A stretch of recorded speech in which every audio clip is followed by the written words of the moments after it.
On your Friday episode of Locked On Raptors, we're eating our vegetables, baby. We're talking about the Toronto Raptors defense, which was supposed to be the real strength of this squad, has not been that so far. And here to break it all down with us is Dave DuFour of The Athletic and, of course, the Georgian National Basketball Team. The guy knows a thing or two about defense. We'll get to all that coming up on today's show. Thanks for hanging.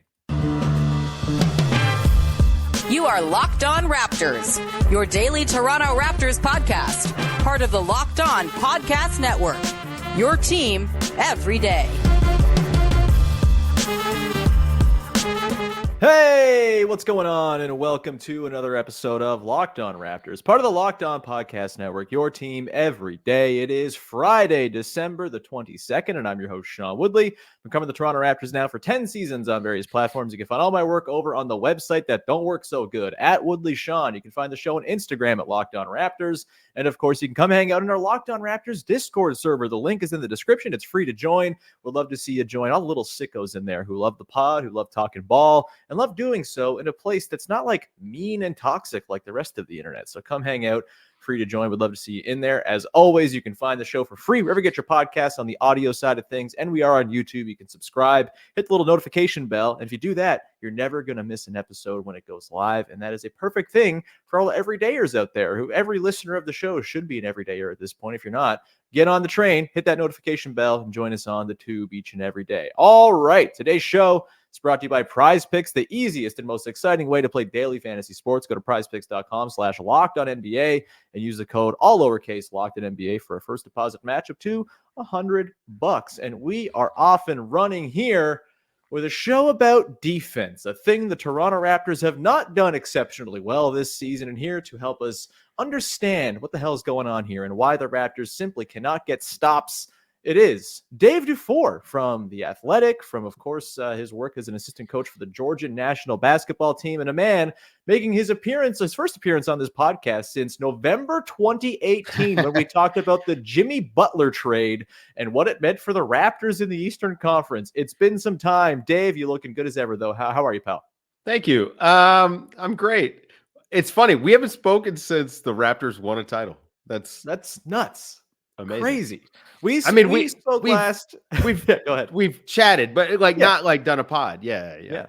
That's pretty incredible.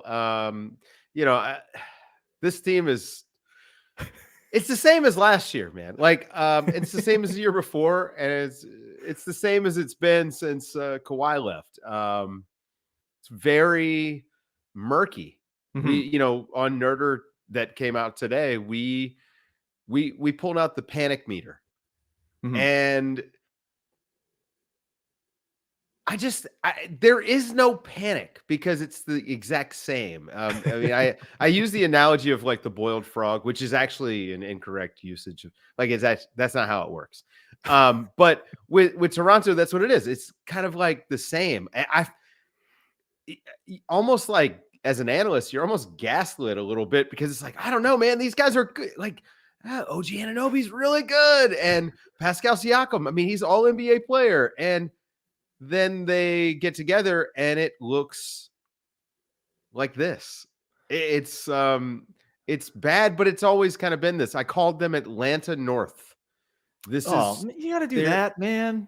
Really? It is what it is. The truth is the only difference between this and like the DeMar DeRozan teams, even, I mean, at least the DeMar DeRozan teams were more competitive than this. They had a higher ceiling than this team. Mm-hmm. Yeah. But they had more of an identity than this team. There is no one on the squad except for Jakob Poeltl that has an identifiable role. Period. Yeah. What's his position? I know. I can tell you his position. And I understand that positionless basketball, but it's not 100% true, right? Mm-hmm. You need to have roles. Mm-hmm. And so, yeah, this team is extremely confusing, but it's been confusing for a while. Brother, I've been doing a daily podcast about this I team know, man. the last I feel for you. 3 seasons. And yeah, it's a little Groundhog Day sometimes. It does feel a little different this year, though. First off, people seem to enjoy coming to work, which they didn't seem to last year. So that's like a step up. Selfish, right? That's the word of the summer, right? Man, oh man. But that's the difference is, Nick Nurse, of course, very good coach. We're seeing what he's doing with the Philadelphia 76ers. He knows what he's doing.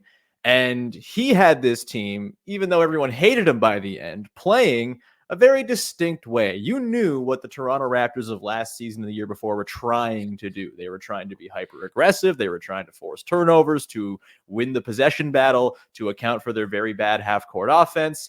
And while I think it kind of came unspooled and it maybe wasn't the best way of going about managing an 82-game season, they had an identity. This is where the defense for this team comes in for me. The Raptors right now ranked 13th in defense per clean the glass. They're 14th, I think, on NBA.com, which isn't like as bad as it feels. They feel like they've been a lot worse, and they have been a lot worse. They were hanging around the top 10 for a good long stretch at the start of the season, and it's been steadily declining ever since then. They got fat and sassy on the Hornets, who had like 4 players on Monday. So that, kind of boosted their numbers before our chat here. We're also recording before they play the Nuggets, so things could just descend into hell once again very soon here. But when you watch this Raptors team play defense, Dave, we can leave the offense and the roles aside for now. Like, what do you think they're trying to do defensively? Because I've yet to figure it out. You look at all of the sort of the shot chart and the frequency and all this stuff. It's like they don't funnel shots to one place. It's just they're mid at giving up shots from everywhere. They're kind of getting killed at the rim right now in terms of just percentage allowed. But nothing really stands out as like a hallmark of this defense or a thing they're necessarily doing particularly bad. What is this defense when you look at it? If you had to guess, what would you say they're trying to accomplish? I'm legitimately not sure. I think some of this is thanks, coach. What are you here for? I know falling back, and well, part of it is I'm not in these meetings, but I think a lot of it is a mixture of falling into some of the Adrian Griffin defense principles. Don't forget that's the guy that was running that defense, and we saw in Milwaukee try to run the same thing. It doesn't work. Different personnel. Your personnel matters, and maybe that's something that Toronto's coaching staff should take in mind. But it's almost like you're trying to position Jakob Poeltl to protect the rim, and then mix in a little bit of aggressiveness that you've had previously. You really, if you're going to play Jakob Poeltl 28 minutes a night, you have to think about it more of a drop coverage and go conventional. Maybe you're switching on the perimeter some, and you've got, any team would kill to have OG Anunoby, Scottie Barnes, and Pascal Siakam to switch on the perimeter. Just seems to me like that would be oh yeah, we can do that. We've got 3 guys that are pretty interchangeable, similar body types. Obviously, OG is, the best of those 3, but the other 2 not slouches. Just see none of that. So I'm not sure, man. Like it feels like he's still in a bit of a feeling out period, trying to see who he can trust to do what. But also it's a lot of Dennis Schroeder. So there's also there's the personnel side of this too. And Schroeder as this with such a heavy offensive load. Because he's, responsible for so much of the offense. He can't do the defense that he was doing for the Lakers in the playoffs. He's just not able to hold up. So I don't know. I'm confused, but it's a lot of its roster. Yeah. That's the case with it's been the case with this team for the last couple of years, right? Nick Nurse plays the defense he played because he had the roster he had. And I think we're seeing now that it's hard to sort of shape a very bizarre roster, regardless of what your best intentions are. I think that for this team should be more of an issue on the offensive end than the defensive end. And strangely enough, I know they're like 19th in offense right now, but they feel like they have more of a plan on offense than they do on defense at this point, which is kind of startling considering what this team was billed as coming in. They're going to be bad on offense, but they just have the defensive horses here.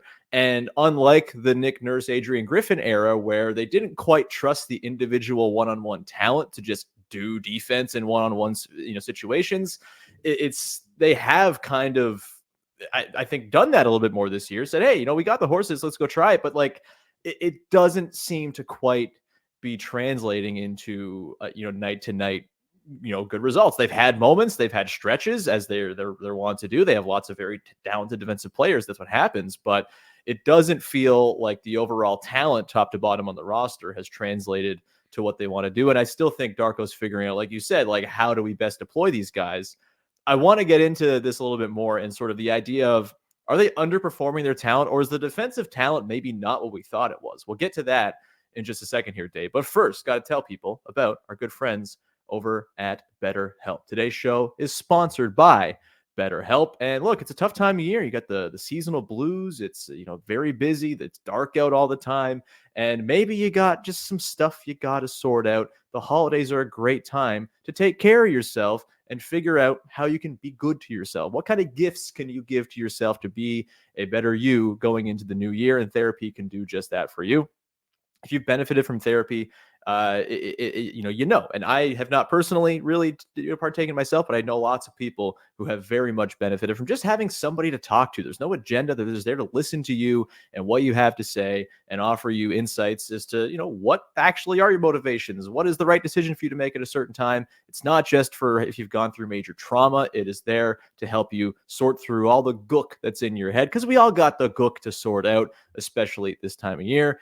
In the season of giving, give yourself what you need with BetterHelp. Visit BetterHelp.com/LockedOnNBA today to get 10% off your first month. That's BetterHelp, HELP.com/LockedOnNBA.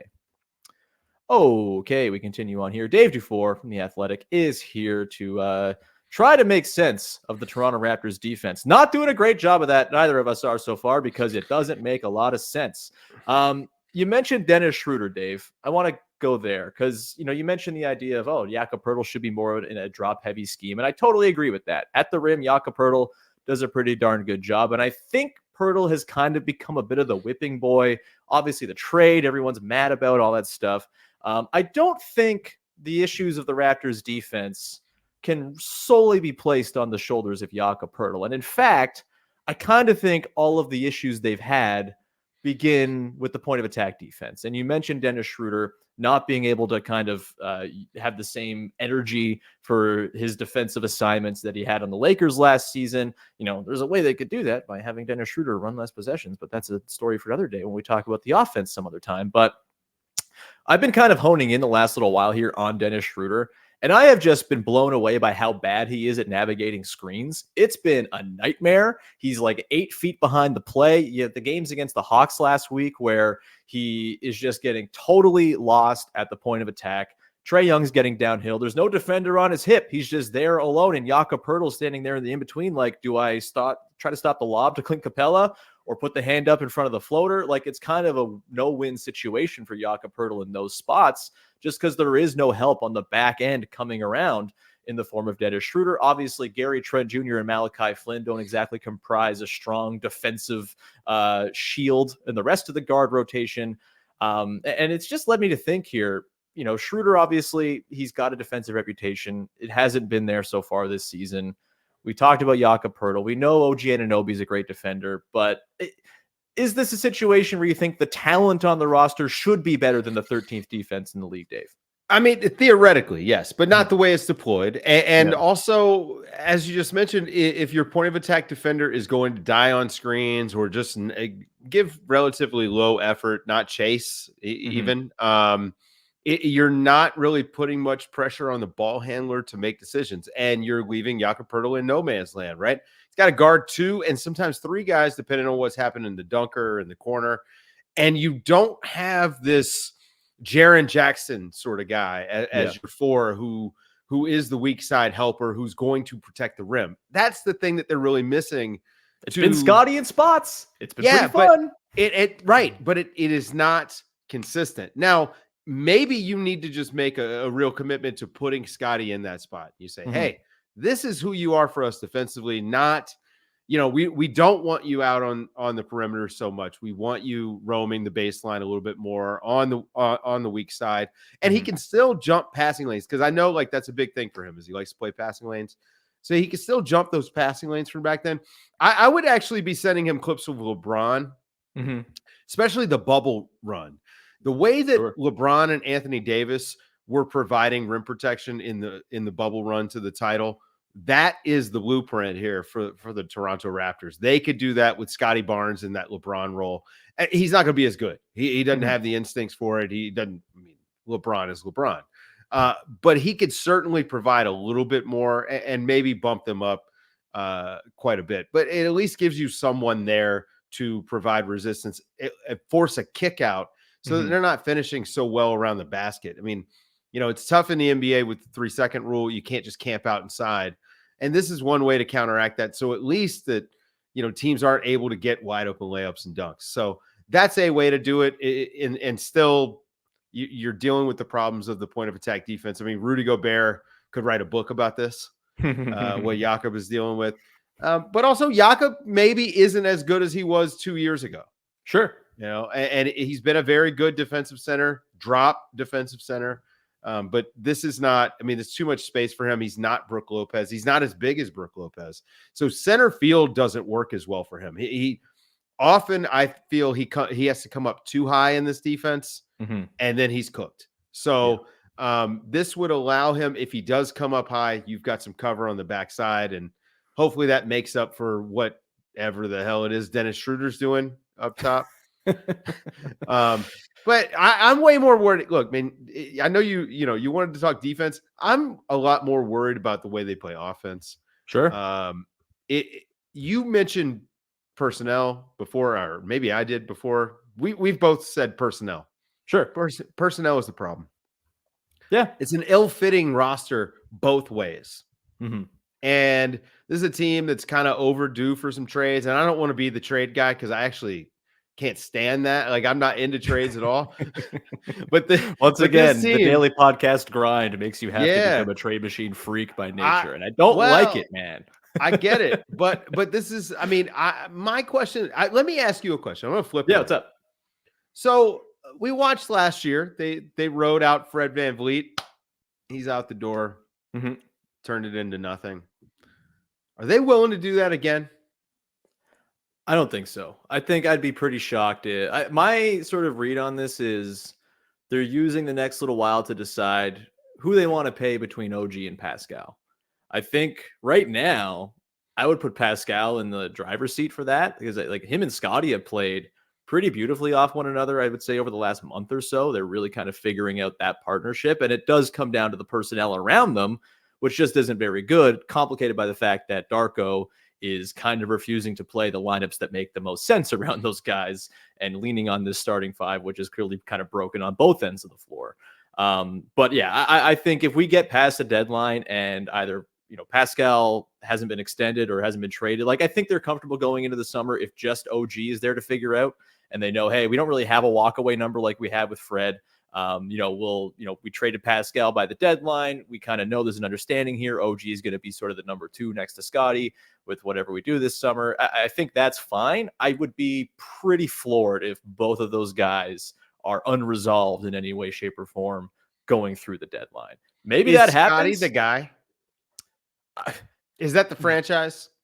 I think if you don't think he is, then what are you really doing? And I think what he's done this season, the fact that he's like a high volume 39% 3-point shooter, that doesn't look like he's slowing down anytime soon, is pretty massive. And I think the 6 dimes a game and the just sort of the creativity he's bringing, I feel pretty good about where Scottie's headed. And I think if you have like a Scottie Pascal tandem, I think you could argue like two years from now, you're probably looking at 2 all NBA level-ish guys here, depending on the year. And I think that's a pretty good foundation.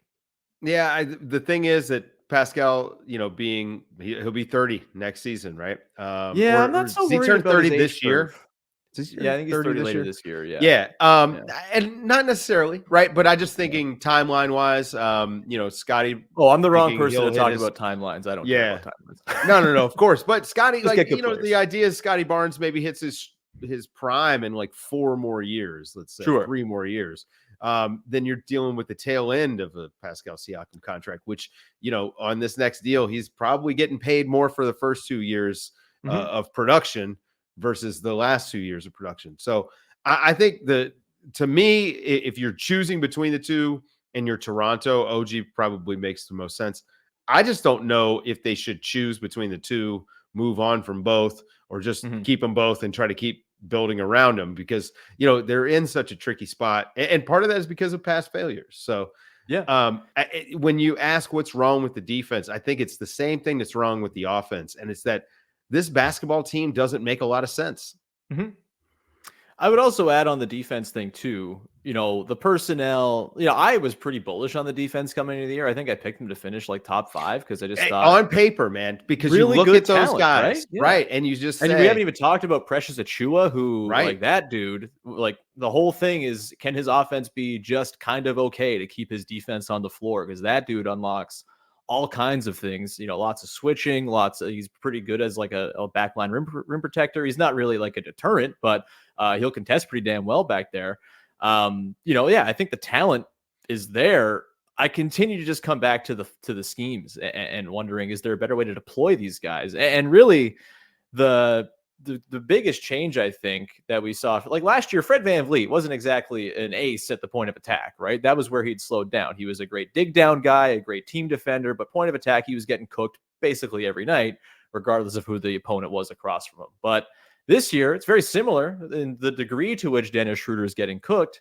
But last year's Raptors were so eager to help that first line gets broken, and all of a sudden OG's there poking a ball free, or Pascal's there poking a ball loose, or Fred's digging down and doing his thing. And there's just all these sort of other checkpoints in place that the offense had to get through in order to get a good shot off. Now it doesn't feel like they have liberal help whatsoever. Again, they've kind of overcorrected to this very conservative scheme. And I think that's playing into it. It's bizarre, man. Why have all these people with 7-foot wingspans and not use them?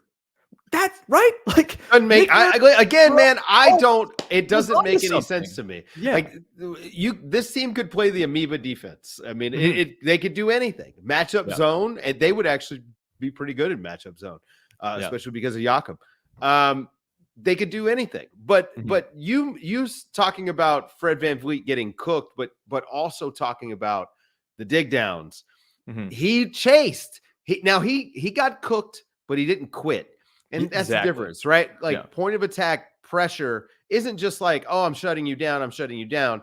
He's pushing them to the right person, pushing them to the right space, going around the screen eventually and staying in the play, staying active. So at least like the other release valves aren't there.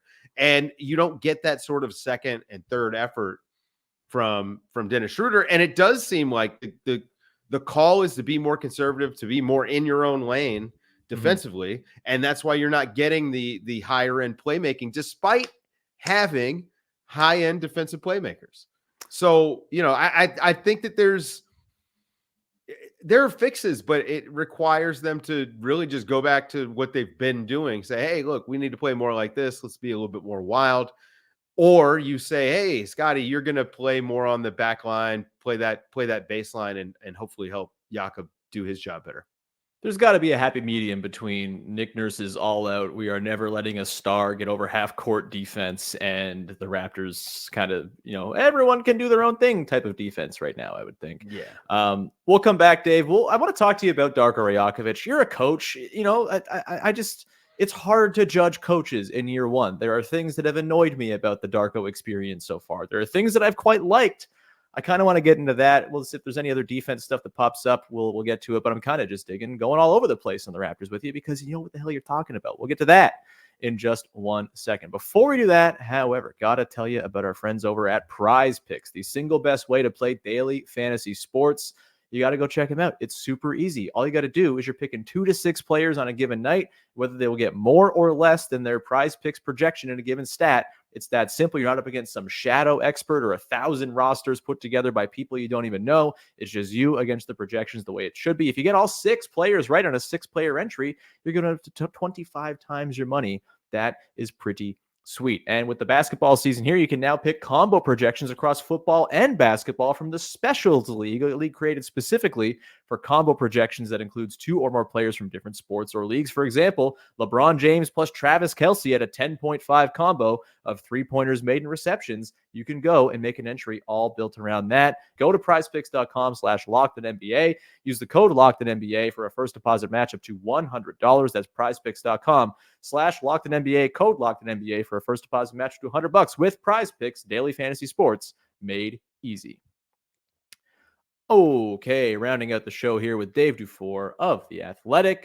Reminder before we jump on in, Locked On Sports 24/7 is the first of its kind 24/7 YouTube streaming channel. Locked On Sports national shows, local shows covering all the biggest stories around the NBA or around the sports world as well. You can go check that out. Actually, when you finish watching here on YouTube, if you're watching the video, you'll be directed right to that channel so you can subscribe. Go ahead and do that. All right, Dave, let's round it out. Kind of going around here, talking all sorts of Raptors stuff. Started with the defense, but as it turns out, this team is an amorphous blob of meh. And so there's plenty of stuff to talk about.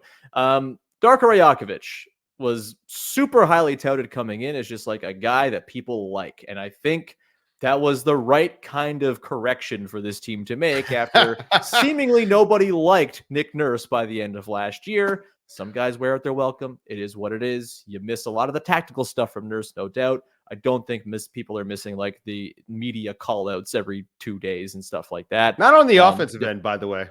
No, you're totally right. The offense was bad, very, very bad. So look, I do think we've seen steady progression from this also pretty bad offense, which is nice to see. I think that's a lot of Scottie getting more comfortable. I think that's the Scottie Pascal tandem figuring out kind of how they can play off one another and leverage it into good shots elsewhere. That's been nice. The Darko stuff, I mean, the starting lineup is one of the worst high leverage lineups or high volume lineups in the NBA. It stinks, and it keeps on stinking every time it hits the floor. They won the game against the Hornets on Monday because they went away from that lineup to close for like the first time all year, and it was beautiful. Shouldn't have needed like a big tactical change to beat the Hornets, but I digress. What's your sort of read on Darko so far? Obviously, it's hard. You're not there. It's really hard to judge any coach, right? It's like an impossible task, and it's a job where you can't judge anybody until they've done it for like a year or two, unless you're Nate Bjorkgren. You can't judge anyone my God. for a while, right? But what's your read been of like what Darko's brought schematically to the Raptors on both ends? And just sort of like, there's lots of like calls already from Raptors fans being like, they should have hired Jordy Fernandez. I'm not going to go there yet because also that's totally Canadian nationalism, man. That's all that is. Like, come on. Yeah, it's just a big shiny thing with a maple like, leaf, I don't want to do this. I don't want to be a jerk about this, but like, nobody knows anything about any of these coaches. Just like, just relax. I mean, you don't, you know what I mean? Like people do. I don't mostly, right? Like a lot of these guys, they have coaching backgrounds and histories that you don't know about. You know, you don't know what they're responsible for even in their previous job unless you've talked to someone. You know, it's so funny. Greg Popovich just had an 18-game losing streak. Is he a bad coach? Now, and I'm not even a coach defender. I mean, he might have maybe. I'm not even like this kind of like coach defender. I think largely coaches don't, especially in the NBA. The NBA is a player-driven league. Player-driven league. You can tell by the end of games. Look at the shots some of these guys take. There's no way coaches are saying, hey, go out there and dribble 17 times until there's 4 seconds left on the clock. And then I want you to hop around on 2 feet, turn around and throw up a prayer with your eyes closed. There's just no way. It just doesn't happen. But that's superstar shot. So you don't tell them what to do. It's also a Dennis Schroeder shot, if you've been watching time for the Raptors this year. I think Dennis Schroeder maybe gets a little bit too much trust from Darko, but this is what, you know, younger coaches, or especially running their own program, or kind of want to do.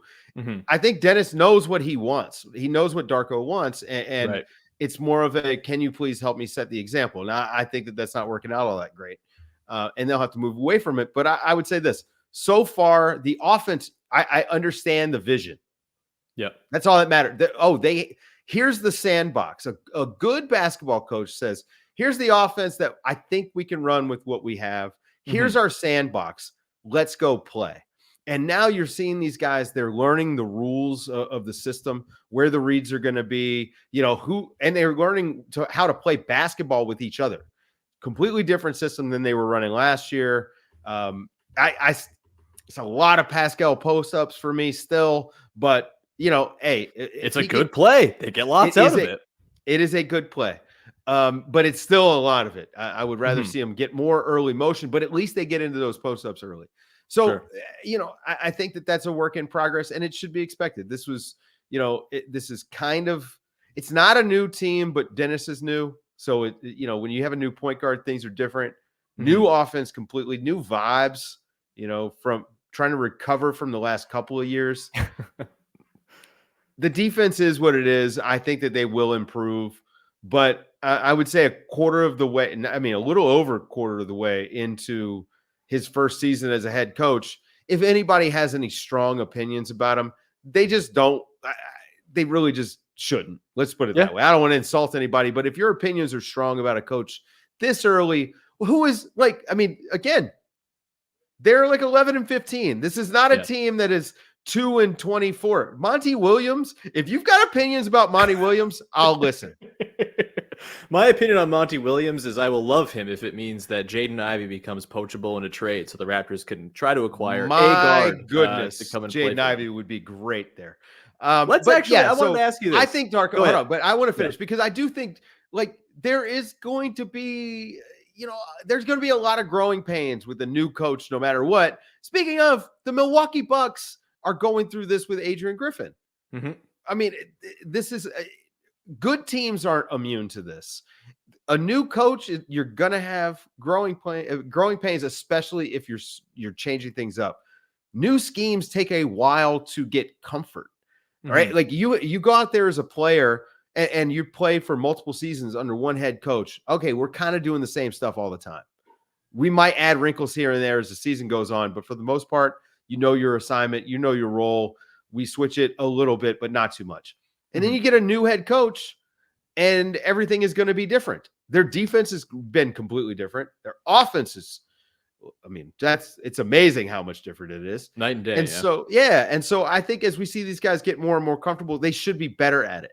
The issue is their ceiling is a roster ceiling as well. It's not just this is all new.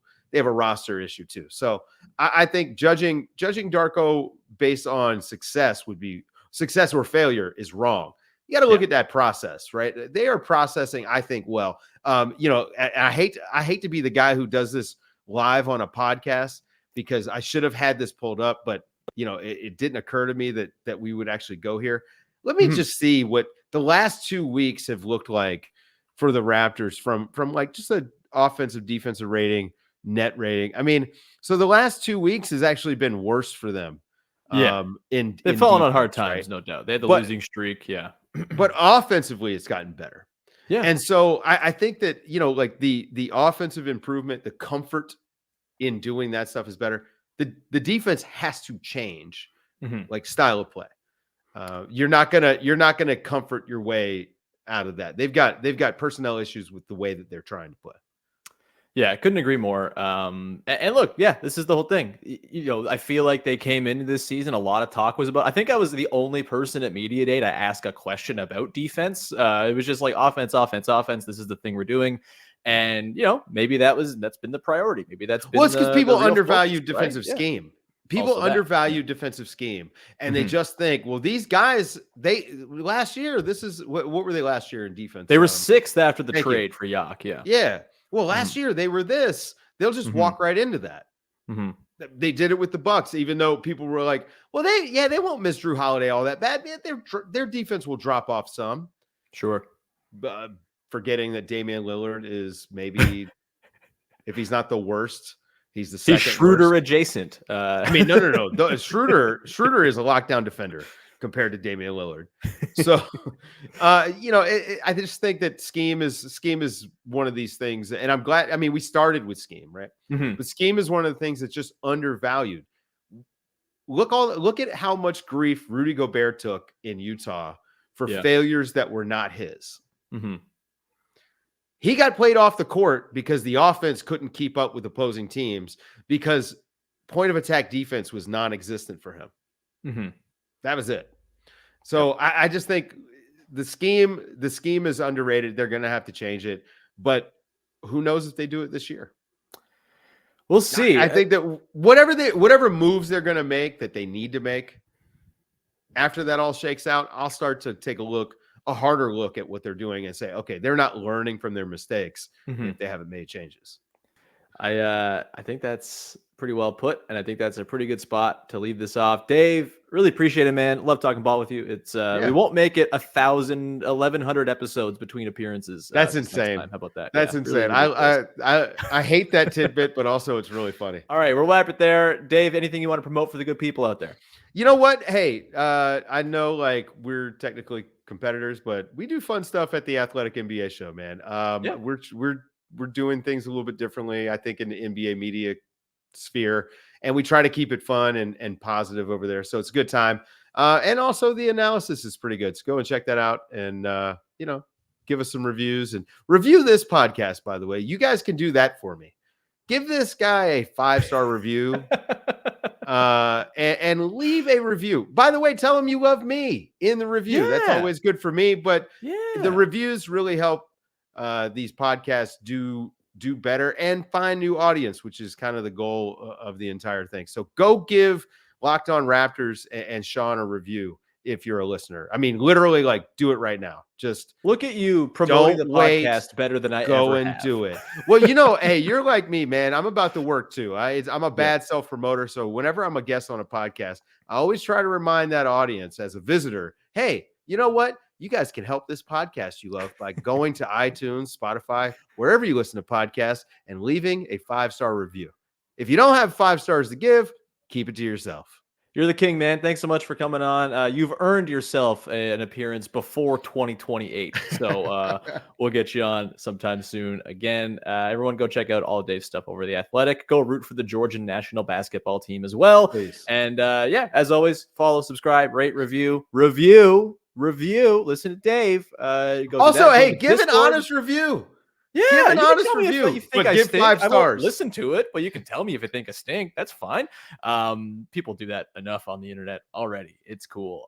We'll be back again on Monday, or not Monday. Monday's Christmas, so we'll be back again Tuesday. A little post-Christmas mailbag action we'll get at you with. So if you have questions, join the Discord. That's where you get the mailbag questions in. Put them in the mailbag chat. Don't be like some of the people in the Discord who put questions in and then answer their own questions or answer other people's questions before I can get to them. Don't love that. But thanks so much for tuning in. Enjoy the game against the Sixers tonight and have yourselves a wonderful, wonderful holiday. We'll talk to you on Tuesday. Thanks so much, everyone. Bye-bye.